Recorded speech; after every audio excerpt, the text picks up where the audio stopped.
നമുക്ക് ചെക്കന്മാരെ കൊണ്ടുവിടുന്നത്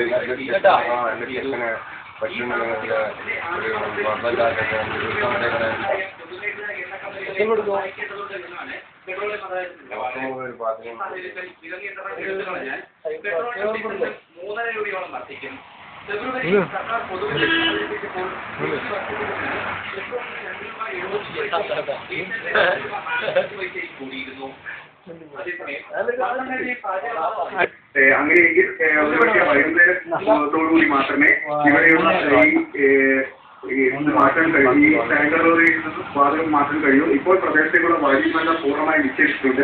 പ്രദേശത്തുകൂടി വാഹനം നിരോധിച്ചിട്ടുണ്ട്. പോലീസും ഫയർഫോഴ്സും സ്ഥലത്ത് ഇപ്പോൾ നിലനിർത്തിയിട്ടുണ്ട്. പ്രതികരിക്കുന്നില്ലെന്ന് കേന്ദ്രമന്ത്രി ശരത് പവാർ വ്യക്തമാക്കി. ഇതിനിടെ കമ്പനിയുടെ നിർദ്ദേശപ്രകാരമാണ് ലേലത്തിൽ പങ്കെടുക്കാൻ തീരുമാനിച്ചതെന്നും പിന്നീട് തീരുമാനം മാറ്റുകയായിരുന്നുവെന്നും സിറ്റി കോർപ്പറേഷൻ എം ഡി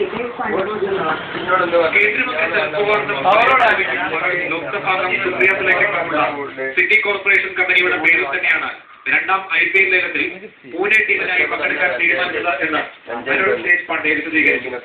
എന്നാൽ സ്വന്തം നിലയ്ക്ക് ലേലത്തിൽ പങ്കെടുക്കാൻ പിന്നീട് തീരുമാനിക്കുകയായിരുന്നു. ലേലം ലഭിക്കുകയാണെങ്കിൽ പുതിയൊരു കമ്പനി രൂപീകരിക്കാനും തീരുമാനിച്ചതായി സ്റ്റേറ്റ് പാർട്ടി പറഞ്ഞു. കമ്പനി എന്ന നിലയിൽ തന്നെയാണ് ലേലത്തിൽ പങ്കെടുത്തത് എന്ന BCCI മറുപടി പറയുകയായിരുന്നു. വിവാദം പൊളിച്ചതോടെ സനദ്വാർ കൂടുതൽ പ്രതിരോധത്തിലാകുകയാണ്. നിഷ്പക്ഷ നിലപാടെടുത്തുകൊണ്ട് മുതലെടുപ്പിനാണ് കോൺഗ്രസ്.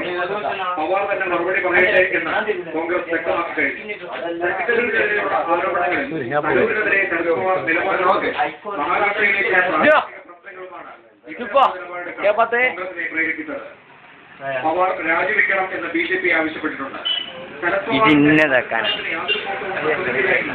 പവാർ